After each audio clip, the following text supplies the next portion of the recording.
So a new study came out the other day, found that only 17% of black children live with their parents and only 54% of white children. Both of these are at all-time lows.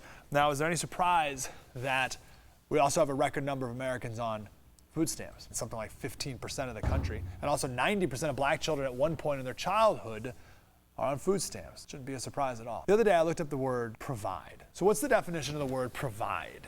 When I just ask you that right now. The dictionary says to make available for use. And that makes sense, right? Often it's used in the sense of the provider, right? The father is supposed to be the provider because he's the one who brings home the paycheck. But the root of the word provide means something much more meaningful. Pro means before, and videre, it's Latin, videre means to see. So to provide means to foresee, to prepare for, to get ready. So a provider isn't just someone who brings home money. It's someone who prepares his family for life, prepares his children for the challenges of life. And this is extremely important because the government can never be your provider. They can give you a check, right? They can give you money for food, but the government will never be able to provide for your children, not in the true sense of the word. My dad worked really hard to give us that level of financial security, but that's not what made my father a dad. He provided, he prepared us. He gave my family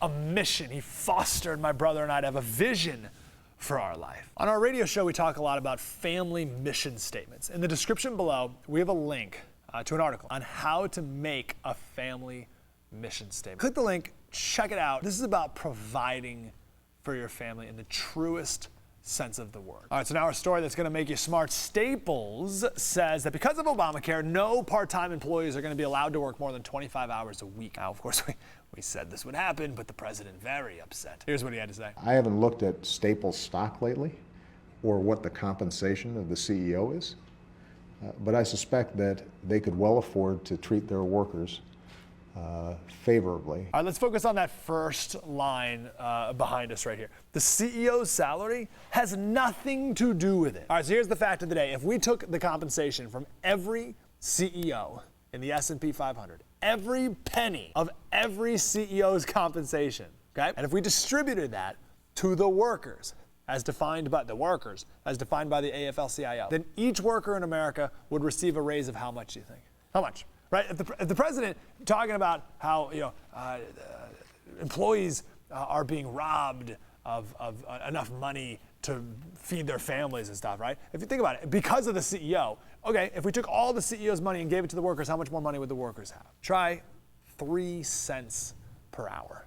It's $1.20 a week.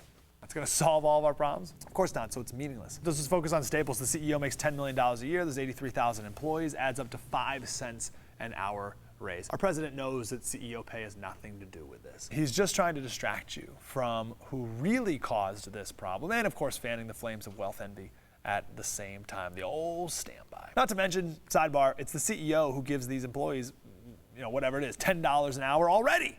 But our president still attacks the CEO for not giving each employee, 5 cents more an hour? All right, our feel-good story of the day. I love this one.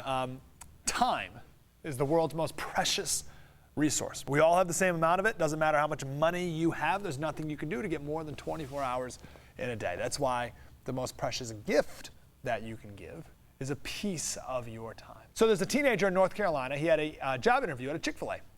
Sounds delicious right now, by the way.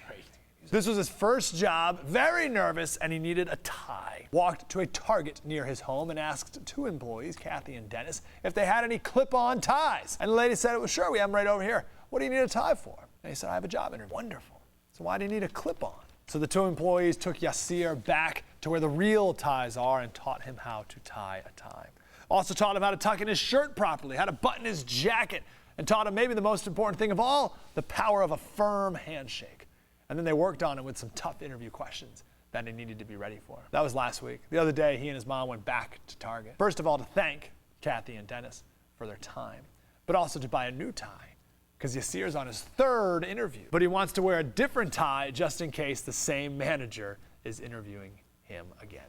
Look at the good that can come from what oftentimes can be the hardest gift to give your time. Slider Crusaders, thank you for being here. I didn't even really say hello, or I didn't tell you what we do here. We have 3 different stories that we tell. Something important, something that'll make you smart, something that'll make you feel good. Hopefully we did all 3 of those things for you today. If you click right here, you can check out last week's YouTube show, or the last YouTube show, where we talked about President Obama and his comment about the Crusades and terrorists. Click right here, you can listen to our daily radio show. And right here, I don't know why I offered it. Decided to sing. Just excited. Right here, you can click for our YouTube, our Liberty Tree app. It's called Liberty Tree, and it's an app, and it's free. Totally free in the App Store. You just click right there, and you can have it on your phone. Great gift for Valentine's Day, too. Not a good gift for Valentine's Day.